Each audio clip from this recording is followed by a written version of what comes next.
తండ్రి వందనాలు. ఒకసారి తండ్రి మీ పాద సన్నిధిలో చేరినైనా మీ వాక్యాన్ని ధ్యానించడానికి, తండ్రి మీ వాక్యపు వెలుగులో మా జీవితాన్ని సరిచేసుకోవడానికి మీరు మాకు అనుగ్రహించినటువంటి ఈ అద్భుతమైనటువంటి సమయాన్ని బట్టి మీకు వందనాలు చెల్లిస్తున్నాం తండ్రి. నాయన మీరే మాతో మాట్లాడండి ప్రభా, మా మాటలు కాదు ప్రభా తండ్రి. మీరే తండ్రి వాక్యం అయ్యున్న దేవా, వాక్యం ద్వారా మీరు ఒక్కొక్కరిని మాతో మాట్లాడి మా జీవితాన్ని సరిచేసుకోవడానికి సహాయం చేయమని యేసు ప్రభు వారి పేరిట ప్రార్థించి వేడుకుంటున్నాము తండ్రి. వినపడుతుంది కదండి? వినపడుతుందా ఆంటీ? వినపడుతుందండి. ఓకే అండి. ఈరోజు ధ్యానాంశం దుఃఖించుటలోనున్న దీవెనలు. ఈ అంశానికి మూల వాక్యంగా 2 కొరింథీ. పాప ఎవరు చదువుతారు? డాలి అర్యుదే ఆంటీ చదవాలా ఆంటీ? చదువుతాను. 2 కొరింథియన్స్ 2 కొరింథియన్స్ 7వ అధ్యాయం 6 నుంచి 11 దాకా చదువు. అయినను దీనులను ఆదరించు దేవుడు తీతు రాక వలన మమ్మును ఆదరించెను.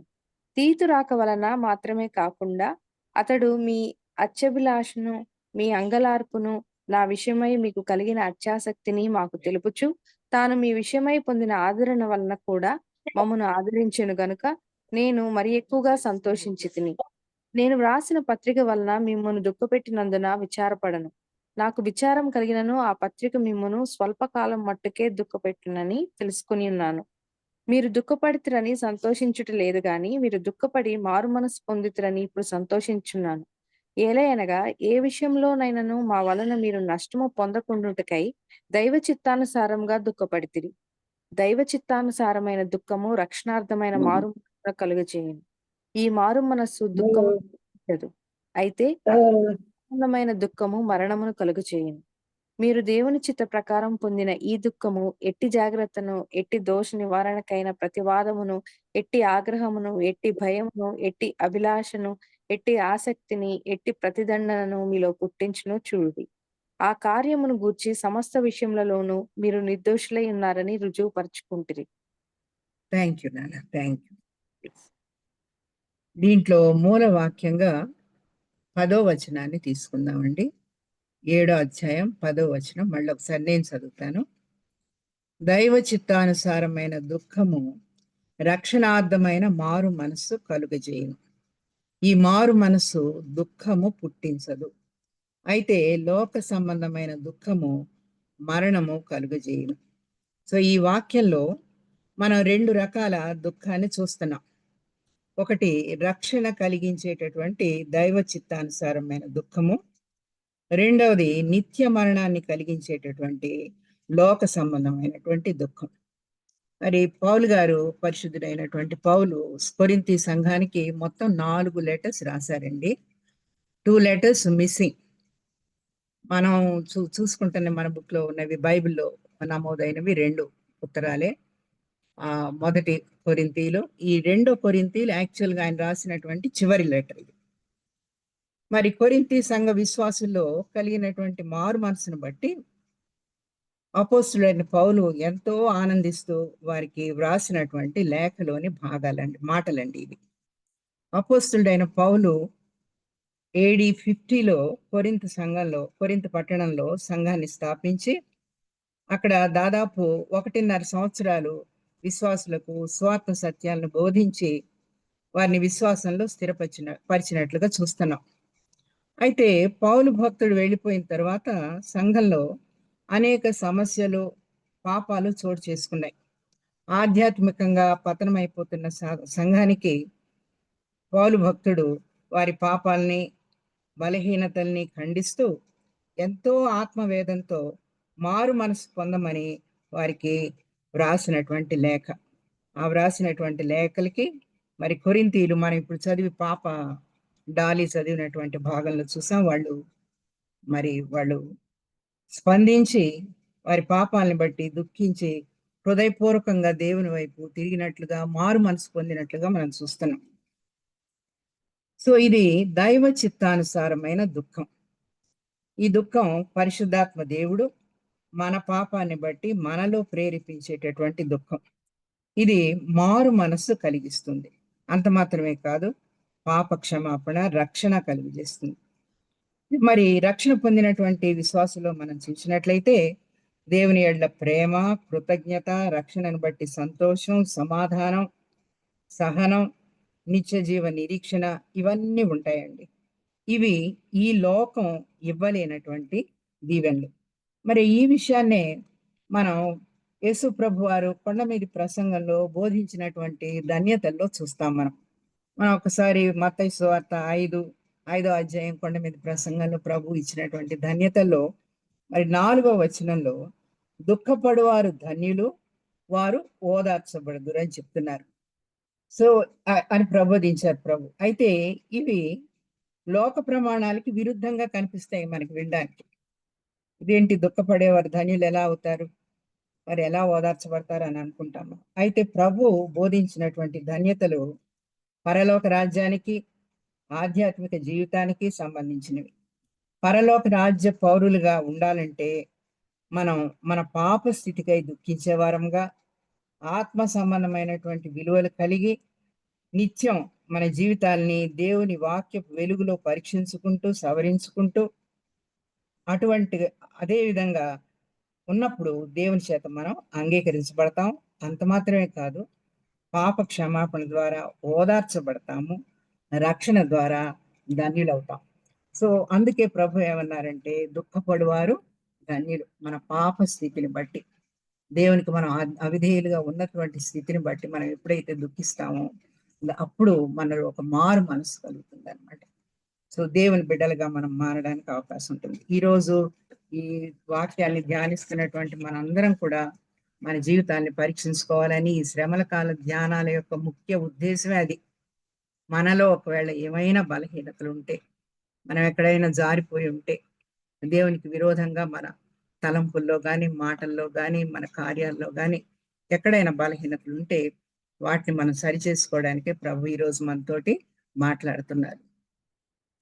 ఈ వాక్యానికి అనుబంధంగా మనం ప్రకటన గ్రంథంలోనికి వెళ్దామండి. ప్రకటన గ్రంథంలోని 2-3 అధ్యాయాల్లో యేసు ప్రభు వారు ఆసియాలో ఉన్నటువంటి 7 సంఘాలకి వ్రాసినటువంటి లేఖల గురించి చూద్దాం ఒకసారి.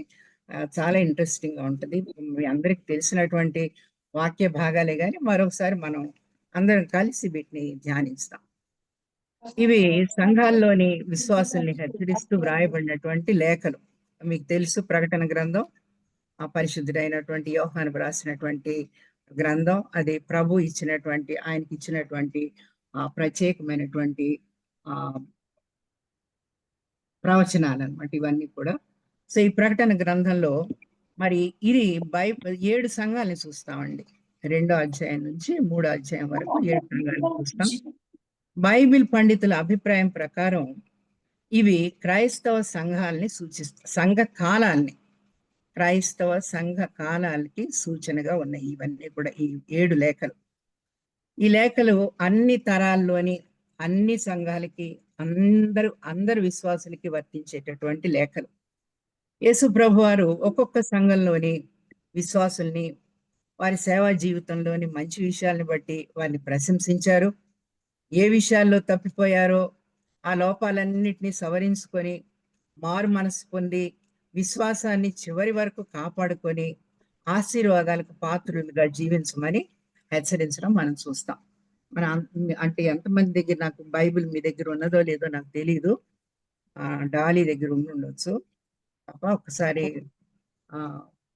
ప్రకటన గ్రంథం 2-3 అధ్యాయాల దగ్గర పెట్టుకోమని నేను చదవమన్నప్పుడు చదువుదు కానీ. అలాగే. సో ఇక్కడ మనం ప్రభువారు ఈ దినం అప్పుడు సంఘాలతో మాట్లాడారు, కానీ ఈ రోజు మనందరికీ ఒక గంభీరమైనటువంటి పిలుపునిస్తున్నారు. ప్రకటన గ్రంథం 2వ అధ్యాయం 7వ వచనంలో చూడనా చక్కని మాట. వాడు ఆత్మ సంగములతో చెప్పుచున్న మాట వినును కాక, జయించువానికి దేవుని పరదైసులో ఉన్న జీవ వృక్ష ఫలములు భుజింపనెత్తును. ఓకేనా.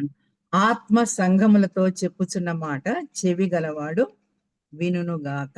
ఇది ఒక గంభీరమైనటువంటి దేవుని పిలుపు ఈరోజు మనందరికి కూడా ఆత్మ సంఘాలతో చెప్తున్నటువంటి మాట. సంఘం అంటే మనమే, విశ్వాసుల సమూహాన్నే సంఘం అంటారు. ఇప్పుడు మనం ఒక చిన్న గ్రూప్ గా ఉన్నాం ఇక్కడ, మన ఒక సంఘం అన్నమాట.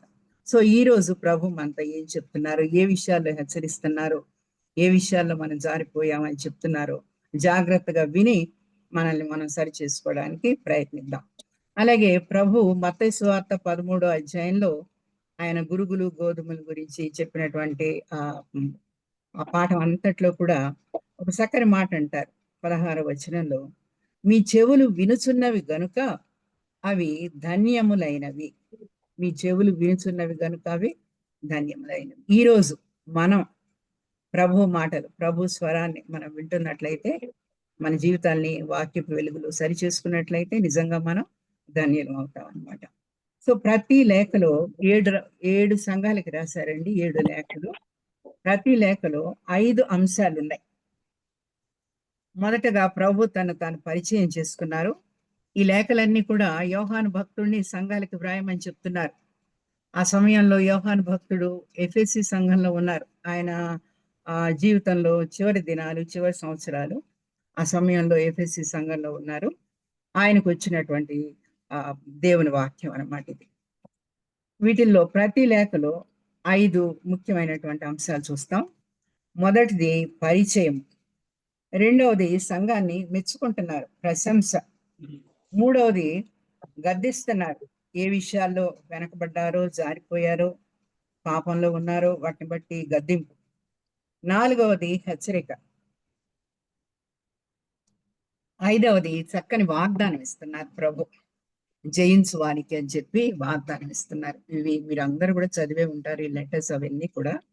అయితే ఈరోజు మరోసారి మనం జ్ఞాపకం చేసుకుందాం. సో 5 అంశాలు. మొదటిది పరిచయం, 2 ప్రశంస, 3 వారిలో ఉన్నటువంటి బలహీనతల్ని బట్టి గద్దింపు, వారికి ఇస్తున్నటువంటి ప్రభు ఇస్తున్నటువంటి చక్కని సలహా, 5 ఆయన ఇస్తున్నటువంటి గొప్ప వాగ్దానం. మొదట మనం ఎఫెసీ సంఘాన్ని గురించి చూద్దామండి. ఇది ఏషియా మైనర్ లో ఉన్నటువంటి సంఘం. దీని గురించి 2వ అధ్యాయం 1 నుండి 8 వచనాల వరకు ఉన్నదండి. అయితే ఇక్కడ ప్రభు 2-3 వచనాలు చూద్దాం. ప్రభు అనేక విషయాల్లో ఎఫెసీ సంఘంలో ఉన్నటువంటి విశ్వాసుల్ని మెచ్చుకుంటున్నట్లుగా చూస్తున్నాం. 2-3 చదువుతానన్నా అంటే 2వ వచనం 3వ వచనం 2వ అధ్యాయం. నీ క్రియలను, నీ కష్టమును, నీ సహనమును నేనెరుగుదును. నీవు దుష్టులను సహింపలేవనివు, అపోస్తులు కాకయే తాము అపోస్తులమని చెప్పుకొను వారిని పరీక్షించి వారు అబద్ధికులు, నీవు సహనము కలిగి నా నాముని నిమిత్తము భారము భరించి అలయలేదనియు నేనెరుగుదును. థ్యాంక్స్. ఇక్కడ ఏం చేస్తున్నారు ప్రభు, చాలా విషయాల్లో ఎఫెసీ సంఘాన్ని మెచ్చుకుంటున్నట్లుగా చూస్తున్నాం. అనేక విషయాల్లో ప్రభు వారిని మెచ్చుకున్నారు. అయితే వారి మీద ఒక నేరం కూడా మోపినట్లుగా చూస్తున్నాను. చూడండి, నెక్స్ట్ చదువు నాన్న.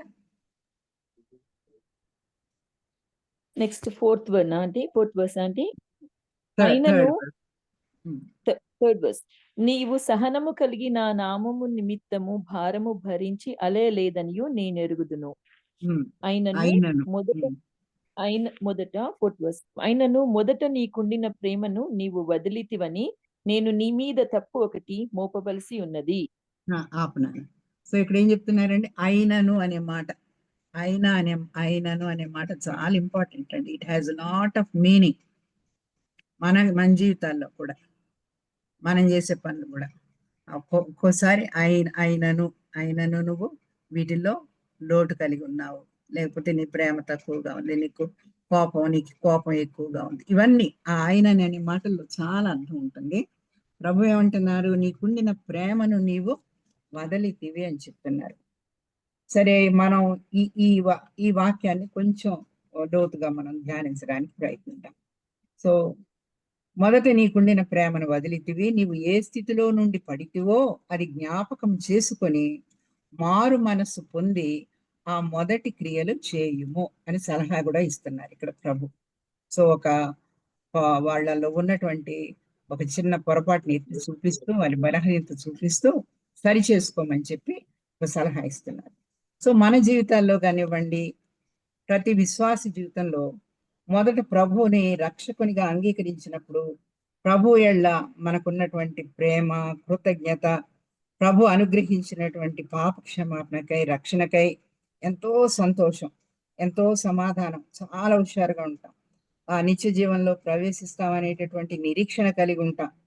ప్రభు కోసం చేసే ప్రతి పనిలో ఎంతో ఉత్సాహం, ఆశ, సహోదరుల ఎడ ప్రేమ, క్షమాపణ, సహనం, ఇవన్నీ మనం రక్షణ పొందినటువంటి ఆ మొదటి దినాల్లో లేకపోతే ఆ మొదటి సమయంలో మనం అనుభవించేటటువంటి ఆ దేవుని ఎడల కృతజ్ఞత అన్నమాట. ఇవన్నీ మనలో కలిగేటటువంటి అద్భుతమైనటువంటి లక్షణాలు మనం చూస్తాం. అయితే ఇక్కడ ఏమంటున్నారు ప్రభు, నీ మొదటి ప్రేమ, ఉత్సాహం ఇవన్నీ కూడా చల్లారిపోయాయి అని చెప్పి ప్రభు వారికి మొదటి ప్రేమని జ్ఞాపకం చేస్తున్నారు.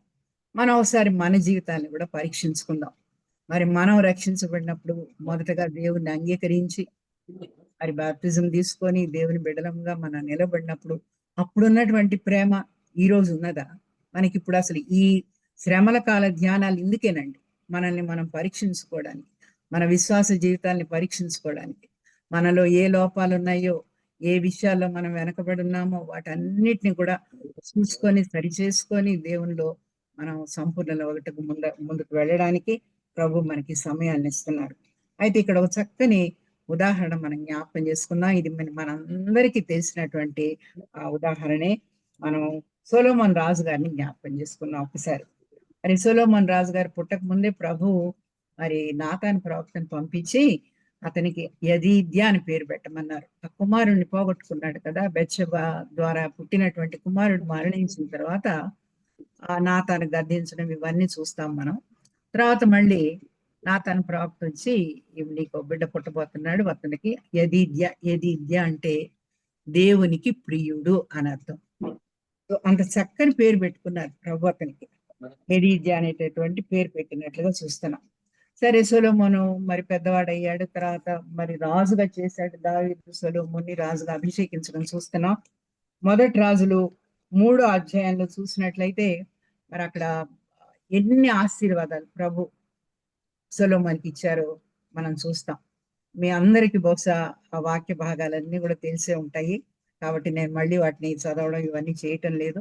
సో అనేక ఆశీర్వాదాలు అంటే నువ్వు జ్ఞానం అడిగావు ప్రజల్ని పరిపాలించడానికి, ధనం అడగకుండా, పేరు అడగకుండా, ఇవేవి అడగకుండా నువ్వు దేవుని బిడ్డలుగా వారిని పెంచడానికి, పరిపాలించడానికి నువ్వు జ్ఞానం అడుగుతున్నావు అని ప్రభు చాలా సంతోషించి అతన్ని చాలా దీవించినట్లుగా చూస్తున్నాం. అయితే ఎప్పుడైతే మరి యుద్ధాలు ఏమీ లేవు, సొలొమోను ఆ పరిపాలించినటువంటి దినాల్లో యుద్ధాలు ఏమీ లేదండి, శాంతి సమాధానాలతో ఉంది రాజ్యం అంతా. మరి ఆయన మనం ప్రసంగి గ్రంథంలో చూసినట్లయితే ఆ 2వ అధ్యాయంలో ఏమేమి పనులు చేశాడో మొత్తం వర్ణిస్తారండి ఆయన. ఎన్ని పనులు, 9వ అధ్యాయం 9వ వచనం నుంచి 13 ఒకసారి చదువుకుందామా? టైం ఉందా? చదువుకుందాం ఆంటీ. ఆంటీ ప్రసంగి కదా ఆంటీ? మా ప్రసంగి 2 2వ అధ్యాయం 4 నుంచి 11. కొంచెం పెద్ద పోర్షనే కానీ చదువు, ఇట్స్ గుడ్ చదవడం. ప్రసంగి పెద్దది 2:4 దాని అనిత కొంచెం పెద్దది. నేను వినబడుతుంది. నేను గొప్ప పనులు చేయబూనుకొంటిని, నా కొరకు ఇండ్లు కట్టించుకొంటిని, ద్రాక్ష తోటలు నాటించుకొంటిని. నా కొరకు తోటలను, శృంగార వనములను వేయించుకొని వాటిలో సకల విధములైన ఫల వృక్షములను నాటించితిని. వృక్షముల నారు మళ్లకు నీరు పారుటకై నేను చెరువులు త్రవ్వించుకొంటిని. పనివారిని, పనికత్తెలను సంపాదించుకొంటిని. నా ఇంట పుట్టిన దాసులు నాకుండిరి. యెరూషలేమునందు నాకు ముందుండిన వారందరికంటే ఎక్కువగా పనుల మందలను, గొర్రెమేకల మందలను బహు విస్తారముగా సంపాదించుకొంటిని. నా కొరకు నేను వెండి బంగారములను, రాజులు సంపాదించు సంపదను, ఆయా దేశములలో దొరుకు సంపత్తును కూర్చుకొంటిని. నేను గాయకులను, గాయకురాండ్రులను, మనుష్యులిచ్చు సంపదలను సంపాదించుకొని బహుమంది ఉపపత్నులను ఉంచుకొంటిని. నాకు ముందు యెరూషలేము నందున్న వారందరికంటేను నేను ఘనుడనై అభివృద్ధి నొందితిని.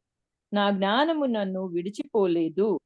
నా కన్నులు ఆశించిన వాటిలో దేనిని అవి చూడకుండా నేను అభ్యంతరము చేయలేదు. మరియు నా హృదయము నా పనులన్నిటిని బట్టి సంతోషింపగా, సంతోషకరమైనదేదియు అనుభవించకుండా నేను నా హృదయమును నిర్బంధింపలేదు. ఇదే నా పనులన్నిటి వలన నాకు దొరికిన భాగ్యము.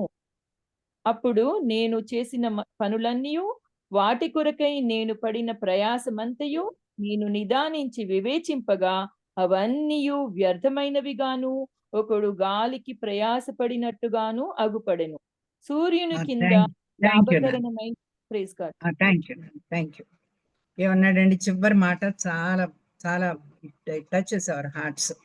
ఇవన్నీ కూడా నేను వ్యర్థం, అన్ని వ్యర్థం అంటున్నాడు. అన్ని చేసిన తర్వాత at the end of it he saying వ్యర్థం.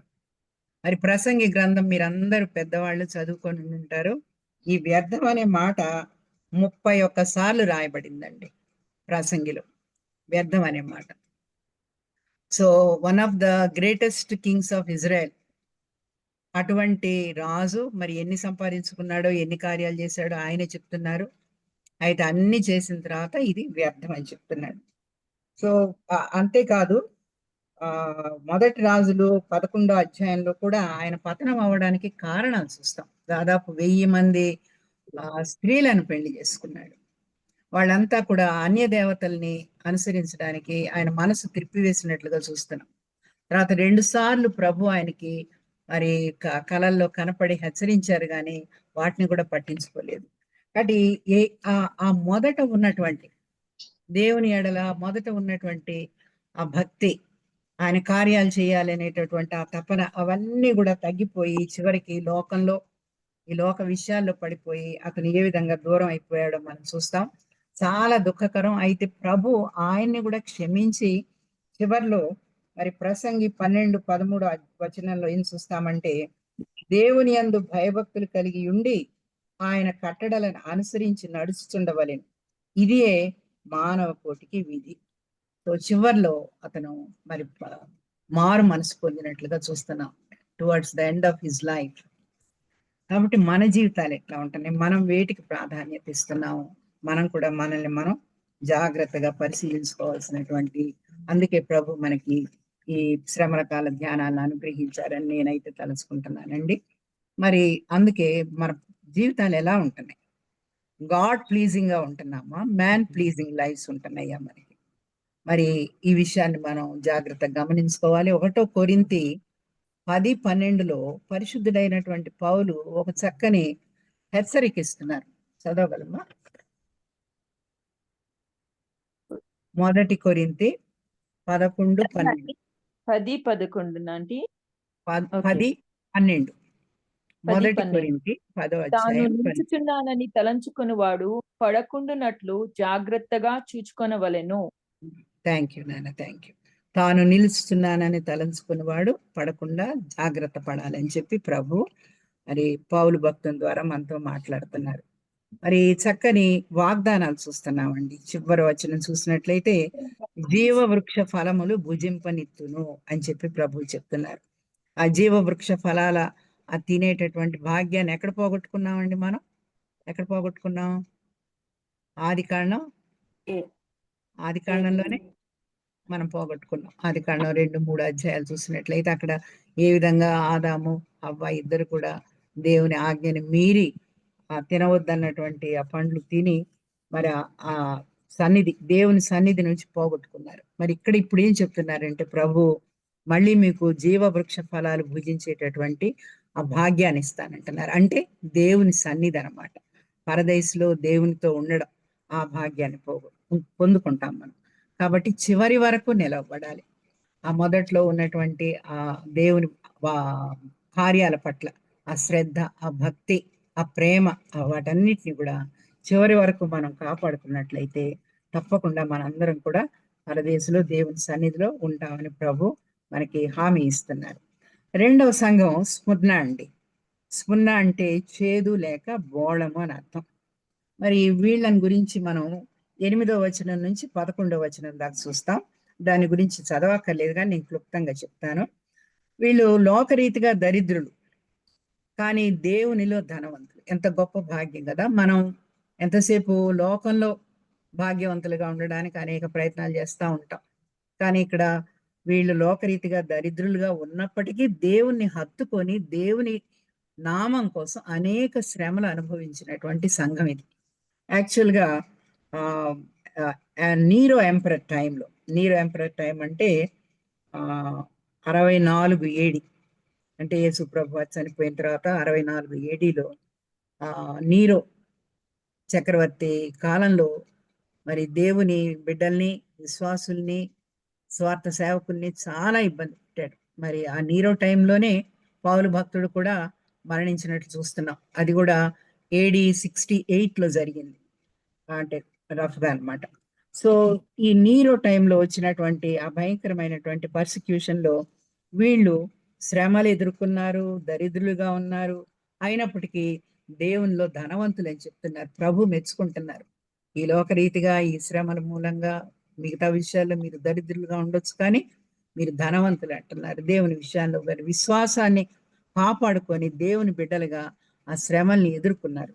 అందుకే వారిని ఇంకొక చిన్న వాళ్ళకి ఒక హెచ్చరిక ఇస్తున్నారు, మరణము వరకు నమ్మకంగా ఉండండి. మనందరికండి ఇది, మరణము వరకు మనం నమ్మకంగా ఉండాలి.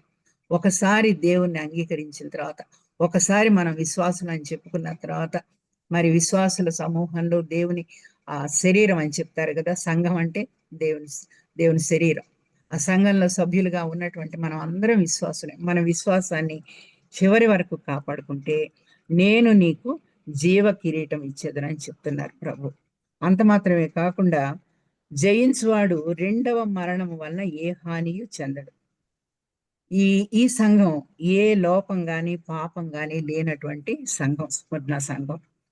సో జయించువానికి రెండో మరణం ఉండదు, అది మనకు తెలుసు, ప్రకటన గ్రంథంలో చూస్తాం కదా. సో ఈ లోక రీతిగా శరీర రీతిగా మనం మరణిస్తాం, కానీ మన ఆత్మ మరి దేవుడు ఇచ్చినటువంటి ఆ పునరుద్ధాన శరీరంతో దేవుని సన్నిధిలో నిత్యత్వంలో ఆయనతో మనం ఉంటామని, ఆ నిత్య జీవాన్ని ప్రభు మనకు అనుగ్రహించడమే కాకుండా జీవ కిరీటాన్ని కూడా ఇస్తానని చెప్తున్నారు ఈ స్పున్నాలో ఉన్నటువంటి విశ్వాసులకి. చూద్దాం మనం ఏ రకంగా ఉన్నామో ఆలోచిద్దాం. మూడో సంఘం పెర్గము. ఇది 12వ వచనం నుంచి 17వ వచనం వరకు ప్రభు దీని గురించి రాశారు. ఈ పెర్గం సంఘం మరి రోమా సామ్రాజ్యం వారు అక్కడ కూడా ఒక పోస్ట్ పెట్టారనమాట. వాళ్ళ ఏ విధంగా అయితే ఇస్రాయేల్ దేశంలో కూడా రోమా దాస్యంలోనే ఉన్నారు కదా ఇస్రాయేలీలు, అదే విధంగా ఈ పెర్గమంలో కూడా వాళ్ళ పోస్ట్ ఉండేది, రోమన్ పోస్ట్ ఉండేది అన్నమాట.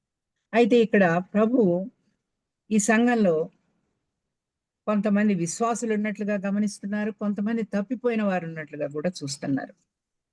శ్రమలలో విశ్వాసం విడిచిపెట్టనటువంటి సంఘం. మొట్టమొదట వాళ్ళలో ఉన్నటువంటి గొప్ప విషయం ఏంటంటే, ఆ సంఘంలో అనేక శ్రమలు వారు ఎదుర్కోవాల్సి వచ్చింది, అయినప్పటికీ వారు విశ్వాసాన్ని విడిచిపెట్టలేదు. అంత మాత్రమే కాకుండా దేవుని సాక్షి అయిన అంతిపయ అనేటటువంటి భక్తుడు చంపబడ్డాడు ఈ సంఘంలో. అయితే ప్రభు ఈ సంఘంలో కూడా ఒక లోపాన్ని కనుక్కుంటున్నారు. ప్రభు చెప్తున్నారు, ఎత్తి చూపిస్తున్నారు. దేవుడు సంఘంలో బిలాము బోధను అనుసరించు వారు ఉన్నారు మీ సంఘంలో అని చెప్తున్నారు. ఈ బిలాము బోధన గురించి మనకు తెలుసండి, పాత నిబంధన గ్రంథంలో మరి ఇశ్రాయేలీలు మోయాబ్ దేశంలో ఉన్నప్పుడు బాలాకు రాజు ఈ బిలామును పిలిపించాడు. ఈ బిలాము మరి ఇశ్రాయేలీలు పాపం చేయడానికి అతను వాళ్ళని టెంప్ట్ చేయడం మనం చూస్తాం. అవి మనం చదువుకున్నాం, మనకు తెలిసినటువంటి వాక్య భాగాలు అవి. ఈ బిలాము బోధ అంటే డబ్బు, కీర్తి, సుఖానుభవము, జారత్వం. మళ్ళీ చెప్తాను, డబ్బు మీద ఆసక్తి కలిగి ఉండడం, కీర్తి కోసం పాకులాడడం, సుఖానుభవాన్ని ఇష్టపడడం, జారత్వం అనే పాపంలో ఉండడం, ఇవి బిలాము బోధ. అందుకే 14వ వచనంలో ప్రభు ఏమంటున్నారంటే, బిలాము బోధను అనుసరించువారు నీలో ఉన్నారు, బలి ఇచ్చిన వాటిని తినుట కూడా జారత్వమే. ఈ పాపాలు దేవుని ఎడల తిరుగుబాటును సూచిస్తాయండి. దేవుడు మరి ఆయన మీకు నేనే దేవుడిని, నేను తప్ప వేరొక దేవుడు మీకు ఉండకూడదు, ఆయన ఇచ్చినటువంటి ఆజ్ఞల్లో మొదటిదే అది. అయితే మరి విగ్రహాలని పూజించడం, లోకాన్ని ప్రేమించడం, ఇవన్నీ కూడా జారత్వం కిందే వస్తాయి. సో ఈ పాపాలు దేవుని ఎడల తిరుగుబాటును సూచిస్తాయి, దేవుని ఎడల అవిధేయతను సూచిస్తాయి. ఈ రెండు పాపాలు కూడా పౌలు భక్తుడు గారు కొరింథీ సంఘంలో ఉన్నట్లుగా చూశారు, ఉన్నాయి యాక్చువల్గా. మొదటి కొరింథీ 6:18 చదవగలరు ఎవరన్నా? మన అనిత ఆర్యు. నేను చదువుతానండి, చెప్పండి రెఫరెన్స్. మొదటి కొరింథీ 6:18.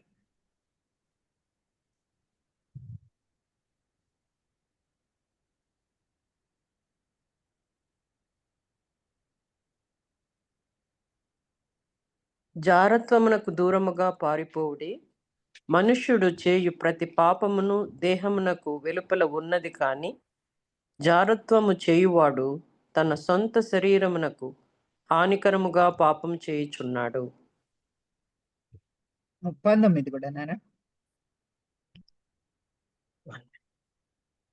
19. మీ దేహము దేవుని వలన మీకు అనుగ్రహింపబడి మీలోనున్న పరిశుద్ధాత్మకు ఆలయమై ఉన్నదని మీరు ఎరుగరా? మీరు మీ సొత్తు కారు, విలువ పెట్టి కొనబడిన వారు. విలువ పెట్టి కొనబడిన వారు కనుక మీ దేహముతో దేవుని మహిమపరచుడి. థ్యాంక్ యూ తల్లి. విలువ పెట్టి కొనబడిన వారు కాబట్టి మీ దేహంతో దేవుని మహిమపరచుడి. మీ దేహము దేవుని వలన మీకు అనుగ్రహింపబడి ఎవరున్నారండి? మీలోనున్న పరిశుద్ధాత్మకు ఆలయమై ఉన్నది. సో ఒకసారి మనం విశ్వాసులుగా, దేవుని విశ్వాసులుగా మనం స్థిరపడినప్పుడు మనం దేవుని సొత్తేనండి. మన శరీరం, మన ఆత్మ దేవుని సొత్తే. వాటిని మనం ఏ రకంగా కూడా పాపానికి లోనయ్యేలాగా చేయకూడదు. పాపానికి దూరంగా ఉండాలి. అన్నిటికంటే భయంకరమైన పాపం ఏంటంటే జారత్వం. అందుకే ప్రభు పౌలు గారు గుర్తు చేస్తున్నారు, విలువ పెట్టి కొనబడినవారు. ఏం విలువ? మన కోసం ప్రభు ఏం విలువ చెల్లించాల్సి వచ్చింది? ఆయన రక్తాన్ని. పరిశుద్ధుడైనటువంటి ప్రభు, పాపమెరుగనటువంటి ప్రభు ఆయన రక్తాన్ని చిందించి మనల్ని పరిశుద్ధులుగా తీర్చారు, నిలబెట్టారు, రక్షించారు. కాబట్టి నిజంగా మనకి మన శరీరం మీద ఏ హక్కు లేదని చెప్పుకోవాలి. ఈ శరీరాలు, ఆత్మలు దేవునివే. కాబట్టి మనం ఎంత జాగ్రత్తగా జీవించాలో. ఈ సందర్భంగా మనం ఒక్కసారి దావీదు గారిని జ్ఞాపకం చేసుకుందామా? 2 సమూయేలు 11-12 అధ్యాయాల్లో మనం చూస్తాము. మరి ప్రభు దావీదు చాలా ఇష్టడండి, దావీదుని చాలా ప్రేమించారు ప్రభు. ఆయనకు చక్కటి బిరుదు కూడా ఇచ్చారు, దేవుని హృదయానుసారుడైన వ్యక్తి అని చెప్పన్నారు. అయితే ఈ దేవుని హృదయానుసారుడైన వ్యక్తే, దేవుని బిడ్డే నేత్రాశ, శరీరాశ, జీవిత డంబానికి లోనైనట్లుగా చూస్తున్నామండి. రాజు అయ్యాడు. మరి ఆ యుద్ధంలో ఉండవలసినటువంటి బిడ్డ రాజుగారు అక్కడ తన ప్యాలెస్ లో ఉన్నట్లుగా చూస్తున్నాం. నేత్రాశ, బత్షెబాను చూశారు, ఆశించారు. వేరొకని భార్య ఆవిడ, ఆశించారు, ఆవిడతో పాపం చేయడం, అన్ని వరుసగా జరిగిపోయినాయి. బత్షెబా హస్బెండ్ ని కూడా చంపేసేయడం, అంటే ఇంకొక వ్యక్తిని, ఒక ఇన్నోసెంట్ పర్సన్ ని చంపడం. ఇవి అంటే ఎంతగా తను అతిశయించాడు. ఆ జీవిత డంబం, నేను రాజుని, ఏదైనా చెయ్యగలను అనే గర్వం వచ్చిందా మనకు తెలియదు. అంత భయంకరమైనటువంటి పాపం చేసినప్పుడు ప్రభు నాతాను ప్రవక్తను పంపించి అతనికి చక్కని ఒక కథ చెప్పించి తను చేసిన పాపాన్ని అతనికి తెలియజేయడం మనం చూస్తాం పాత నిబంధన గ్రంథంలో. చాలా బాగుంటది అవి. మరి ఒక గొర్రెకి 4 గొర్రెలు ఇవ్వాలని దావీదు గారే చెప్పారు. ఆ 4 గొర్రెలకి బదులుగా దావీదు కుటుంబంలోనే, తన బిడ్డల్లోనే 4 చనిపోవడం చూస్తామండి. చాలా విచారకరమైనటువంటి సంగతి. అయితే ప్రభు, అది దావీదు అంటే చాలా ప్రత్యేకంగా ప్రభు ఆయన ఎంచుకున్నారు. దావీదు భక్తుడే నిజంగానే. ఆ ఒక్క పొరపాటు మనం చూస్తాం. అదొకటిన్నో. తర్వాత ప్రజా సంఖ్య కూడా వ్రాయించాడు. ప్రభువుకి ఇష్టం లేనటువంటి కార్యాన్ని, ఇంకొక కార్యాన్ని కూడా చేశాడు దావీదు. అయినప్పటికీ ప్రభు అతన్ని క్షమించి మరి అతన్ని తిరిగి ఆ మారు మనసు పొంది, మరి దావీదు పశ్చాత్తాపంతో వ్రాసినటువంటి కీర్తనలు మనకు తెలుసండి. 51వ కీర్తన తెలుసు. తర్వాత క్షమించమని దేవుణ్ణి వేడుకుంటూ వ్రాసింది 51. 32లోనేమో మరి తను కృతజ్ఞత నిండినటువంటి హృదయంతో వ్రాసినటువంటిది. అదొక్కసారి చదువుకుందాం. 32:1-2. 32:1-2. తన అతిక్రమములకు పరిహారము నొందినవాడు, తన పాపమునకు ప్రాయశ్చిత్తము నొందినవాడు ధన్యుడు. యెహోవా చేత నిర్దోషి అని ఎంచబడిన వాడు, ఆత్మలో కపటము లేనివాడు ధన్యుడు. సో ఇక్కడ ఏమని చెప్తున్నాడు? ఆ క్షమాపణ పొందుకున్న తర్వాత మళ్ళీ ఆ ధన్యత, దట్ ఆ స్వీట్నెస్ హీఈస్ ఎంజాయింగ్ అనమాట. ధన్యుడు అని చెప్పుకుంటున్నాడు. సో ఈ రకంగా పాపంలో పడిపోవడానికి సాతాను మన పక్కనే ఉంటాడండి. మనం కూడా విశ్వాసులుగా మన ఈ విశ్వాస జీవిత యాత్ర ఇది మనం చనిపోయే వరకు, లేకపోతే ప్రభు మనల్ని ఎత్తబడే సంఘంలో మనం ఉండే వరకు కూడా మనం అందరం కూడా మన విశ్వాసాన్ని చాలా జాగ్రత్తగా కాపాడుకోవాలి. మనం ఏం చూస్తున్నామో, ఏం చదువుతున్నామో, ఏం వింటున్నామో, ఏం మాట్లాడుతున్నామో, ఇవన్నీ కూడా చాలా చాలా ఇంపార్టెంట్ అయినవి. అనేక సార్లు మనం పొరపాట్లు చేస్తామండి. అయితే దానికి కూడా ప్రభు కృపామయుడైనటువంటి దేవుడు మనం ఇది ఫెయిత్ వాక్ అంటారు దీన్ని. ఆ విశ్వాసం పరుగు, అదే కదా మన పౌలు భక్తుడు గారు విశ్వాసం పరుగు అని అంటా ఉంటారు. నా పరుగు కడముట్టించానని చెప్తున్నారు ఆయన. మంచి పోరాటం పోరాడాను, నాకు పరుగు కడముట్టించాను, ఆ విశ్వాసాన్ని కాపాడుకున్నాను, నా కోసం నీతి కిరీటం ఉంచబడిందని చెప్తున్నారు. ఆ విశ్వాస జీవితాన్ని ఒక పరుగుతోటి ఆయన కంపేర్ చేస్తున్నారు.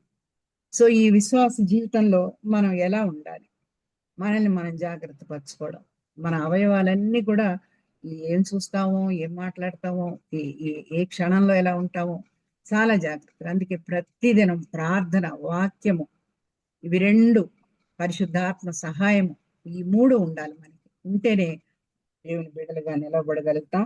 అయినప్పటికీ ప్రేమమయుడైనటువంటి ప్రభు మనకు చక్కని వాగ్దానాన్ని ఇస్తున్నారండి. 1 యోహాను 1:9. 1 యోహాను 1:9. మన పాపములను మనము ఒప్పుకొనిన ఎడల ఆయన నమ్మదగిన వాడును నీతిమంతుడును కనుక ఆయన మన పాపములను క్షమించి సమస్త దుర్నీతి నుండి మనలను పవిత్రులుగా చేయును. కాబట్టి ఈ మానవ స్వభావం, మానవులుగా మనం ఉన్నంత వరకు కొంత లాగుతానే ఉంటది లోకం వైపు. అందుకే ప్రభు మనకు ఒక చక్కటి ప్రొవిజన్ ఇస్తున్నారు అనమాట. మనం పాపం చేసామని గుర్తించినప్పుడు ప్రతిదినం పడుకునే ముందు ఈ మాటల్లో, కార్యాల్లో ఎక్కడ పాపం చేసామో వెంటనే ఏం చేయాలి? మన పాపములను మనం ఒప్పుకొని ఎడల ఆయన నమ్మదగిన వాడును నీతిమంతుడు కనుక మన సమస్తమైనటువంటి పాపాల నుంచి మనల్ని క్షమించి మనల్ని నీతిమంతులుగా తీరుస్తారు. చక్కని వాగ్దానం ఇచ్చారు. కాబట్టి ఈ విశ్వాసులుగా మనం జీవించే కాలం అంతట్లో ఒకవేళ మనం పొరపాట్లు చేసినట్లయితే వెంటనే క్షమాపణ వేడుకొని ఆ పాపానికి దూరంగా ఉండడానికి పరిశుద్ధాత్మ సహాయాన్ని కూడా వేడుకొని మనం ముందుకు సాగాలని ప్రభు మనకి హెచ్చరిస్తున్నారు. అందుకే కీర్తన 119:11 నీ ఎదుట నేను పాపం చేయకుండానట్లు నా హృదయంలో నీ వాక్యమును ఉంచుకొని ఉన్నానని చెప్తున్నాడు భక్తుడు. కాబట్టి వాక్య ధ్యానాలు అనేవి చాలా చాలా ముఖ్యమైనవండి. వాక్య ధ్యానము, ప్రార్థన రెండు కూడా ప్రతి దేవుని బిడ్డకు, విశ్వాసికి మనం ప్రార్థన చేసుకోవడం పొద్దున్న సాయంత్రం. వీలైతే ఇంకా ఇప్పుడు మనం ప్రత్యేకంగా శ్రమల కాల ధ్యానాల్లో ఉన్నాం కాబట్టి ఇంకా ప్రతిదినం చక్కని వాక్యాన్ని వింటున్నాం కాబట్టి మనల్ని మనం వాక్యపు వెలుగులో సరి చేసుకోవాలి. 4వ సంఘం తుయతైర. దీని గురించి 18 నుంచి 29 వచనం వరకు వ్రాయబడింది. ఇక్కడ 2 వర్గాల వాళ్ళు ఉన్నట్లుగా చూస్తున్నాం. 19వ వచనం నేను చదువుతాను. నీ క్రియలను, నీ ప్రేమను, నీ విశ్వాసమును, నీ పరిచర్యను, నీ సహనమును నేను ఎరుగుదును. నీ మొదటి క్రియల కన్నా నీ కడపటి క్రియలు మరి ఎక్కువైనయని ఎరుగుదని చెప్పి ప్రభు వారిని ప్రశంసిస్తున్నారు. అయితే 20వ వచనానికి వచ్చేటప్పటికి ఒక తప్పు వచ్చేసిందండి వాళ్ళని. ఈ మీద తప్పు ఒకటి నేను మోపవలసి ఉన్నది. తాను ప్రవక్తినని చెప్పుకొనిచున్న యెజబెల్ అనే స్త్రీని నీవు ఉండనిచ్చుచున్నావు. జారత్వము చేయుటకును, విగ్రహములకు బలి ఇచ్చిన వాటిని తినుటకును అది నా దాసులకు బోధించు వారిని మోసపరుచుచున్నది. సో ఈ సంఘంలో 2 రకాల బిడ్డలు ఉన్నట్లుగా చూస్తున్నాం, విశ్వాసులు ఉన్నట్లుగా చూస్తున్నాం. అంటే గోధుమలు, గురుగులు అన్నమాట. ఒక గ్రూప్ ఏమో దేవుని ఎడల నమ్మకంగా విశ్వాసంలో బలంగా ముందుకు సాగుతున్నటువంటి బిడ్డలు. అయితే రెండో వాళ్ళేమో మరి అక్కడ ఒక అబద్ధ ప్రవక్త ఉండడం వల్ల వారి శోధనలో పడిపోయినట్లుగా చూస్తున్నాం. సో ఈ అబద్ధ ప్రవక్తల్ని గురించి యేసు ప్రభు వారే మనకి ఆలివెట్ డిస్కోర్స్ లో చక్కటి మాటలు చెప్పారు. 24వ అధ్యాయం మత్తయి సువార్త 4-5 వచనాలు ఎవరన్నా చదవగలిగితే చదవండి, లేకపోతే నేనే చెప్తాను. యేసు వారితో ఇట్లనెను, ఉమ్, ఎవడను మిమ్మును మోసపరచకుండా చూచుకొనుడి. ఉమ్, అనేకులు నా పేరిట వచ్చి నేనే క్రీస్తునని చెప్పి పలువురిని మోసపరచెదరు. దేవుని స్తోత్రం. చాలు నాన్న. అలాగే 24 కూడా చూడమ్మా. 20 సేమ్. అదే దాంట్లోనే.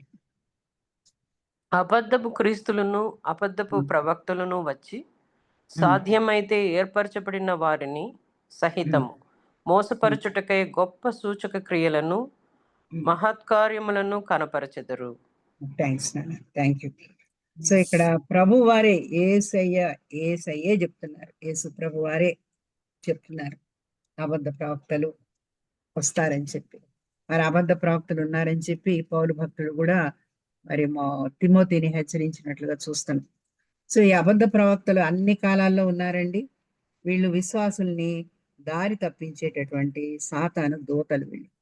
మరి పాత నిబంధన కాలంలో ఉన్నారు, సంఘ కాలంలో ఉన్నారు. ఇప్పుడైతే మరి ఎక్కువగా తప్పుడు బోధల ద్వారా దేవుని బిడ్డల్ని విశ్వాస భ్రష్టుల్ని చేస్తున్నటువంటి మరి అనేక మంది పాస్టర్స్ ని మనం చూస్తున్నాం. చాలా జాగ్రత్తగా ఉండాలి. దీంట్లో ఒకటి ప్రాస్పెరిటీ గాస్పుల్ అనేటటువంటి అది జరుగుతూ ఉంది మన సంఘాల్లో. మనం కొంచెం మెలకువగా ఉండాలి. ఆ సిద్ధాంతపరమైనటువంటి విభేదాలు ప్రోత్సహిస్తారు, తీర్పుని విడిచిపెట్టేస్తారు, కేవలం దేవుని ప్రేమ కృప ఇవే బోధిస్తారనమాట. అంటే దేవుని నమ్ముకుంటే చాలండి, మీకు ఈ మేళ్ళన్నీ జరుగుతాయి, ఈ కష్టాలన్నీ పోతాయి, లేకపోతే మీ బీదతనం అంతా పోతుంది. ఇలాగ ప్రాస్పరిటీ గాస్పుల్ అనేది మనం ఈ దినాల్లో చూస్తున్నాము, వింటున్నాము.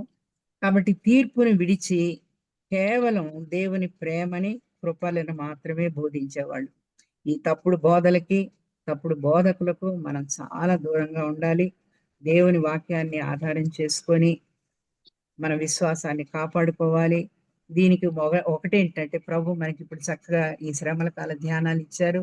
ఈ సమయాన్ని మనందరం మీరంతా నేను కూడా బాగా ఉపయోగించుకుంటామని నేను విశ్వసిస్తున్నాను. దేవుడు మనల్ని బలపరిచారని నమ్ముతున్నాను. అయితే ఇంకా విశ్వాసుల సహవాసంలో, వాక్య ధ్యానాల్లో, ప్రార్థనలో మనం జాగరూకులముగా ఉండాలి, చాలా జాగ్రత్తగా ఉండాలి. అందులో ఈ చివరి దినాల్లో ఉన్నామండి. మన చుట్టూ ఉన్నటువంటి పరిస్థితులన్నీ మీ అందరికీ తెలుసు.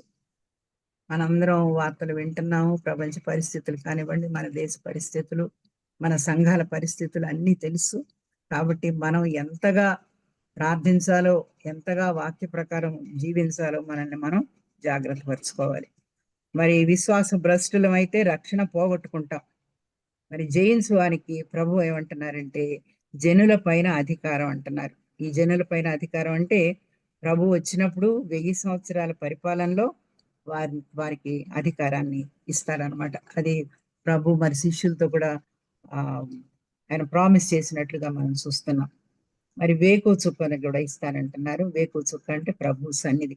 అలాగే ఇందాక చెప్పుకున్నాం కదా, గోధుమలు గురువులు అన్నారు. ఆ గురువులకు కూడా శిక్ష ఉంటుందండి. దేవుని సన్నిధిలో నుంచి వారితో త్రోసివేయబడతారు. ఆ పాపంలో ఉన్నటువంటి వాళ్ళకి దేవుని సన్నిధి తోటి ఏం సంబంధం ఉండదు. ఆ తీర్పు సమయం వచ్చినప్పుడు మనం తీర్పు అనేది అందరికీ ఉంటది, సంఘానికి ఉన్నది, అలాగే అన్యులు దేవుని ఎరుగనటువంటి వారికి ఉన్నది, దేవుని వాక్యాన్ని తృణీకరించి పాపం చేసినటువంటి వారికి ఆ తీర్పుని గురించి మనం ఇంకొక రోజు ఎప్పుడైనా ధ్యానిద్దాం, దేవుడు అవకాశాన్ని ఇచ్చినట్లయితే. తర్వాత నెక్స్ట్ సార్దిస్ అనేటటువంటి సంఘం. ఇది 3వ అధ్యాయం 1-6. టైం అయిపోతుంది అనుకుంటా, maybe I'm going beyond my time. Sardis సంఘంలో జీవించుచున్నావన్న పేరు మాత్రం ఉన్నది కానీ నీవు మృతుడవే. ఇంత భయంకరమైనటువంటి కామెంట్ చూడండి. జీవించుచున్నావన్న పేరు మాత్రం ఉన్నది కానీ నీవు మృతుడవే. ఆ సంఘంలో ఉన్నటువంటి వాళ్ళు ఏమనుకుంటున్నారంటే జీవంతో నిండి ఉన్నామని అనుకుంటున్నారు. కానీ దేవుని దృష్టిలో అది నిర్జీవ సంఘంగా ఉంది. పరిశుద్ధాత్మ లేదు, జీవం లేదు, క్రియలు లేవు, ఏమీ లేనటువంటి సంఘం. దేవుని దృష్టిలో వారి క్రియలన్నీ కూడా సంపూర్ణమైనవిగా లేవు. అందుకే అంటున్నారంటే ప్రభు, నీ క్రియలు సంపూర్ణమైనవిగా లేవు, జాగరూకుడవై సావనయ్యున్న మిగిలిన వాటిని బలపరుచుకొనుము అంటున్నారు. కాబట్టి నీవెలాగో ఉపదేశం పొందితివో, ఎలాగో వింటివో జ్ఞాపకం చేసుకొని, ఆ మొదటి స్థితి అన్నమాట. మనం రక్షణ పొందినప్పుడు ఆ వాక్యం పట్ల మనకు ఎంత ప్రేమ ఉన్నదో, ఆ వాక్యానుసారంగా జీవించాలని ఎలా తాపత్రయపడ్డాము, వాటన్నిటిని జ్ఞాపకం చేసుకొని తిరిగి మారు మనసు పొందుము. లేని ఎడల నేను దొంగ వలె వస్తాను. ఇది ప్రభు రెండవ రాకడికి సూచన అండి. దొంగ వలె వస్తానని చెప్తున్నారు. కాబట్టి ఇక్కడ మనం ఏం చూస్తున్నాం అంటే, అవుట్వర్డ్ రిలీజన్ బాగానే ఉన్నాం అనుకుంటున్నారు, గుడి, వాక్యం, ప్రార్థనలు, కానీ పరిశుద్ధాత్మ లేని జీవితాలు. అదే గుడికి వెళ్తున్నారు, వాక్యం చదువుకుంటున్నారు, ప్రార్థనలు చేస్తున్నారు, but they don't have Holy Spirit. మన జీవితాలు ఎట్లా ఉన్నాయి మనం కూడా పరీక్షించుకోవాలి. వీళ్ళని ఫలాలు లేని అంజూరపు చెట్టుతోటి పోల్చవచ్చు అనమాట. ఈ ఫలాలు లేని అంజూరపు చెట్టుని గురించి మనం లూకాసు వార్త 13వ అధ్యాయంలో చూస్తాము. మీ అందరికి తెలిసినటువంటి పాఠమే. యజమానుడు ఫలాల కోసం వెతుకుతూ వచ్చారు. అయితే ఆ చెట్టు మీద ఒక్క ఫలం కూడా లేదు. అప్పుడు ఏమంటున్నారంటే ఆయన, సరేనయ్యా, ఎందుకు దీన్ని అంటే ఈ చెట్టుని బట్టి ఈ స్థలం, ఈ తోట కూడా వేస్ట్ అవడం ఎందుకు, దీన్ని నరికేసేయమని చెప్పారు ప్రభు. అయితే తోటమాలి యేసు ప్రభు వారికి సూచన అన్నమాట. యజమానుడేమో దేవదేవుడు, తోటమాలి యేసు ప్రభు వారికి. ప్రభు ఏమంటున్నారు, అయ్యా ఈ ఒక్క సంవత్సరం సమయం ఇవ్వండి, చూద్దాం ఫలిస్తుందేమో, లేకపోతే మీ చిత్తం అంటున్నారు. కాబట్టి ఇంకా మనకి ప్రభు సమయం ఇస్తున్నారని మనం కూడా గుర్తుంచుకుందాం, మారు మనసు పొందడానికి. అంతేకాకుండా ప్రభు దొంగ వలె వస్తున్నాను అన్నారు కాబట్టి ఎప్పుడు వస్తారో మనకు తెలియదు. కాబట్టి సిద్ధంగా ప్రభువుని ఎదుర్కోవడానికి సిద్ధంగా ఉండేటటువంటి విశ్వాసులంగా ఉండడానికి ప్రభు మనకి సహాయం చేయాలి. మరి యేసు ప్రభు వారి పరిచర్య దినాల్లో ఇశ్రాయేలీల స్థితి ఇదేనండి. అందుకే ప్రభు మత్తయి సువార్త 23వ అధ్యాయం మీ అందరికీ తెలిసిన అధ్యాయమే. దీంట్లో ప్రభు వారు పరిసయ్యుల్ని, శాస్త్రులని సంబోధిస్తూ వారిని వేషధారులారా, అంధులారా, అవివేకులారా అని విమర్శించడం చూస్తున్నాం. అంటే వాళ్ళు మరి ఆ పాత నిబంధనలో ఉన్నటువంటి ఆజ్ఞలన్నిటినీ ప్రకటిస్తున్నారు, ప్రజలందరూ వాటిని ఆచరించాలని ప్రోత్సహిస్తున్నారు, కానీ వారిలో మాత్రం నిజమైనటువంటి విశ్వాసం కానీ, దేవుని పట్ల ఆ భయం కానీ, భక్తి కానీ ఏమాత్రం లేనటువంటి వాళ్ళు. అందుకే ప్రభు వారిని వేషధారులారా, అంధులారా, అవివేకులారా అంటున్నారు. ఆ సమయాన్ని కూడా గ్రహించుకోలేకపోయారు, ఆయనే దేవుడు అని తెలుసుకోలేకపోయారు. ఆ పరిసయ్యులు, శాస్త్రం ఎంత విచారకరం.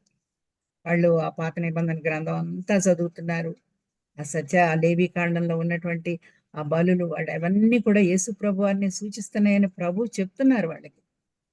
అయినప్పటికీ కూడా వాళ్ళు ఆ ధర్మశాస్త్రానికి సంబంధించినటువంటి రూల్స్ పాటిస్తే చాలనుకున్నారు. అంతేగాని ధర్మశాస్త్రం ఎవరిని సూచిస్తుందో ఆయనే మన మధ్య ఉన్నాడు అనేటటువంటి సత్యాన్ని వాళ్ళు గ్రహించలేకపోయారు. అందుకే అంధులారా అంటున్నారు.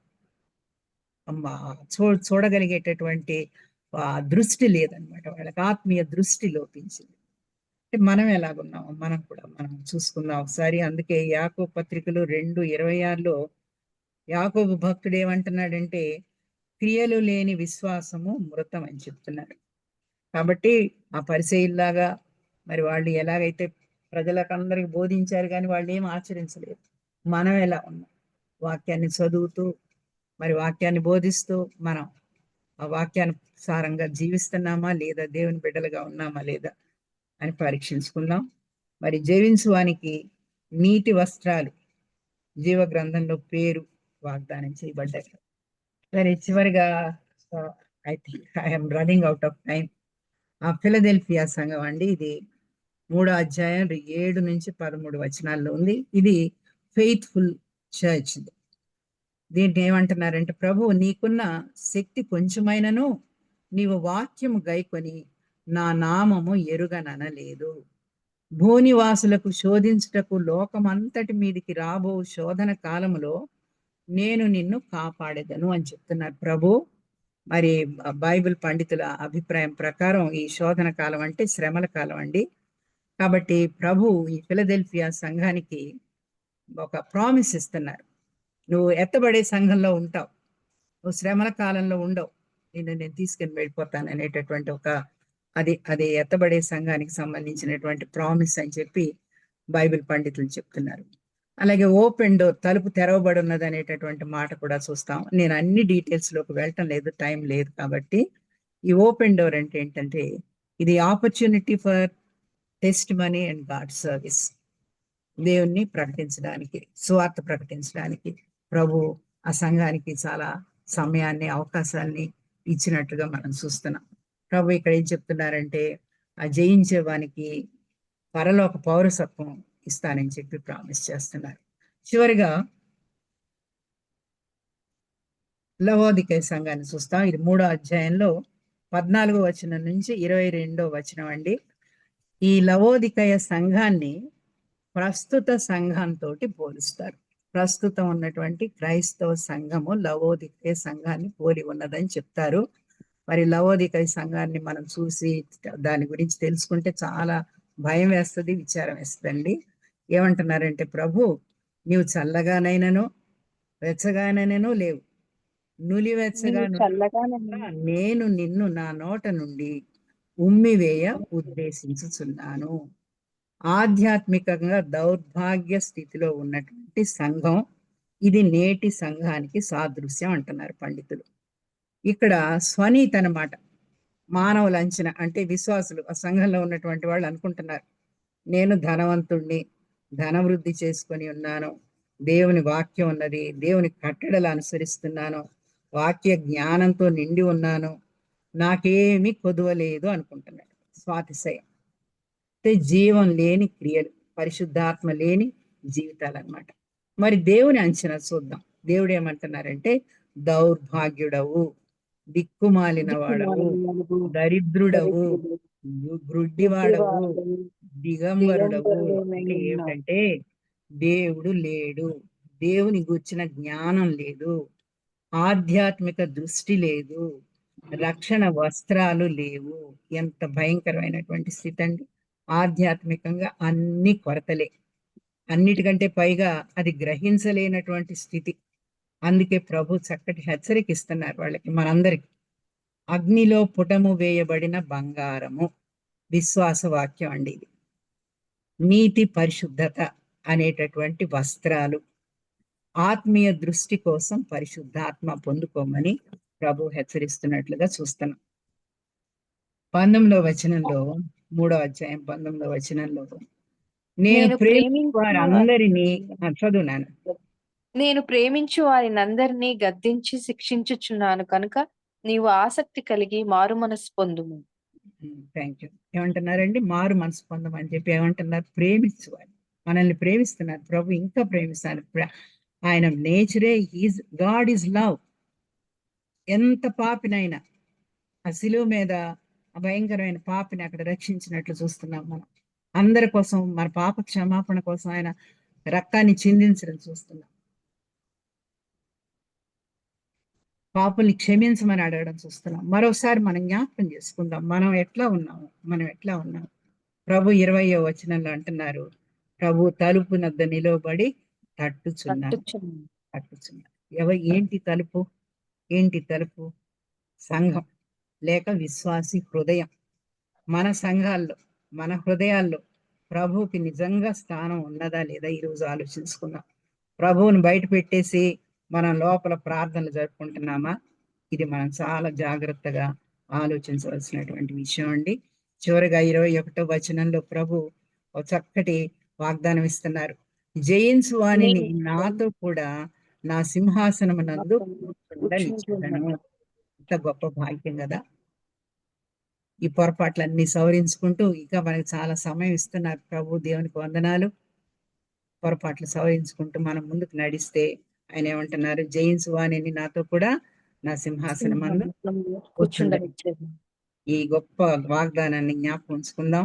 మరి నిత్యత్వంలో దేవుని సన్నిధిలో ఉండే భాగ్యాన్ని మనం పోగొట్టుకోకూడదు. మనం ఏ సంఘాన్ని పోలి ఉన్నామో జాగ్రత్తగా గమనించుకుందాం.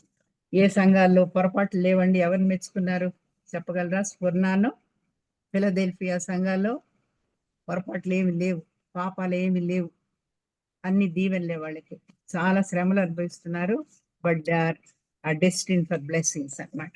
వాళ్ళని మెచ్చుకున్నారు. మరి అలా ఉన్నామా, లేకపోతే మిగిలిన సంఘాల్లాగా తప్పిపోయిన వాళ్ళగా, బలహీనులుగా, మరి విశ్వాసాన్ని పేరుకు మాత్రం విశ్వాసం అని పిలువబడుతున్నటువంటి వారముగా మనం పేరుకు మాత్రం క్రైస్తవులుగా ఉన్నామా? ఈరోజు ఆలోచించుకుందాం, మనల్ని మనం పరీక్షించుకుందాం. ఒకటి జ్ఞాపకం ఉంచుకుందాం, మనం మొదటి చదువుకున్నాం చూడండి, దుఃఖించుటలో ఉన్న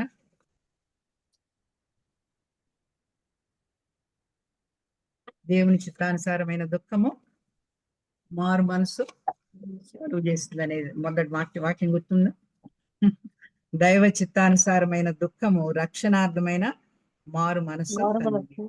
కాబట్టి ఆ కొరింథీ సంఘస్థులు ఏ రకంగా అయితే దుఃఖించి వాళ్ళలో ఉన్నటువంటి పొరపాట్లన్నిటినీ తీసివేసుకొని దేవుని తట్టు తిరిగారో, మారు మనసు పొందారో, అలాగే మనం కూడా మరి ఒకవేళ ఎవరిలో అయినా మనలో ఉన్నటువంటి పొరపాట్లు ఏంటో వాక్యపు వెలుగులో మనల్ని మనం పరీక్షించుకొని మారు మనసు పొంది దేవునిలో సంపూర్ణ ఒకటకు ముందుకు సాగిపోదాం. ఆ విధంగా చేయడానికి పరిశుద్ధాత్మ దేవుడు మనందరికీ పరిశుద్ధాత్మ నింపుదలని, ఆయన సహాయాన్ని ప్రభు మనందరికీ అనుగ్రహించాలని దేవుని ప్రార్థిస్తూ ఈ సమయం నాకు ఇచ్చినందుకే మీ అందరికీ వందనాలండి.